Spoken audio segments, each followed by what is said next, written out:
Aqui ele vai dizer objetivamente: acautelai-vos, cuidado com o ensino dos fariseus, o fermento dos fariseus. Dentro do ambiente judaico, o fermento não podia ser empregado em algumas circunstâncias. Por quê? Qual é a característica do fermento? Os organismos que estão ali, eles estão consumindo aquela matéria e de alguma maneira ela está num processo de apodrecimento. O fermento dos fariseus, no caso, seria o ensino deles que corrompia a verdade que o Senhor Jesus Cristo ensinava. Acautelai-vos. Você tem que ter cuidado com o que eles ensinam. Você tem que ter cuidado com a hipocrisia deles. Vejam, a palavra hipócrita em grego é a palavra para ator. No palco, o ator ia com uma máscara, que era a hipocrisia, que representava um certo personagem, e ele representava ali aquele personagem. O sentimento que ele mostrava, o pensamento que ele mostrava, as ações dele no palco, tinham como propósito o quê? Fazer uma referência não a ele, o ator, mas aquele a quem ele representava. E todo o público que estava ali sabia exatamente, aquilo era uma representação.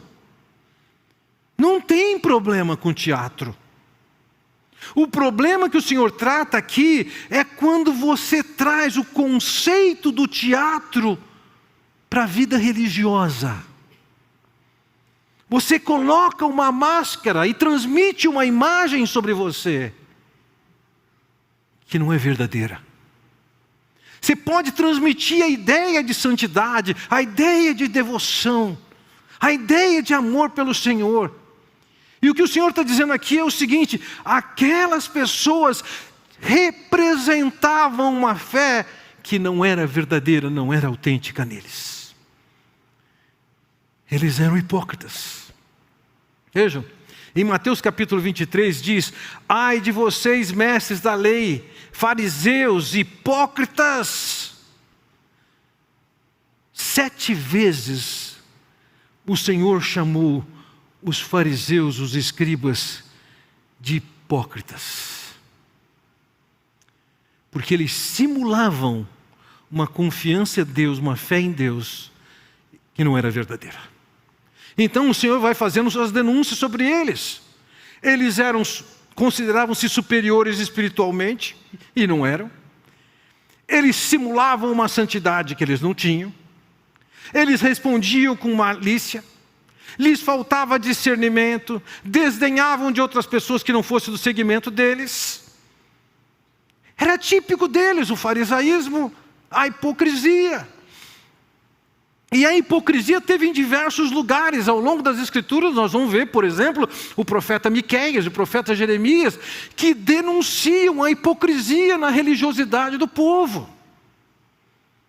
No começo da igreja, já em Atos capítulo 5, nós temos a história daquele casal, Ananias e Safira, que poderiam ter ficado com uma propriedade, poderiam ter vendido a propriedade, ter ficado com todo o dinheiro dela, poderiam ter dado uma parte e dizer que deram uma parte, mas eles fizeram questão de querer impressionar. Eles venderam a propriedade que eles não tinham que vender. Eles separaram uma parte para doação, que eles podiam fazer, mas eles disseram: isso aqui é o valor que eu vendi. Hipocrisia, mentira. O apóstolo Paulo repreende Pedro por causa de uma postura hipócrita. Está registrado no livro de Gálatas. Mas sem sombra de dúvida, a referência máxima de hipocrisia nas Escrituras chega a olhar para o caso dos fariseus, dos escribas. E nessa ocasião, o Senhor estava expondo e apresentando não somente seus sinais de falta de autenticidade, suas marcas de hipocrisia, como também lança sobre eles uma série de juízos. E ao olharmos para a mensagem dos últimos 2 domingos, o texto dos últimos 2 domingos, você sabe, tanto você quanto eu, nós somos confrontados sobre algumas coisas, tipicamente da hipocrisia, que nós podemos ter adotado.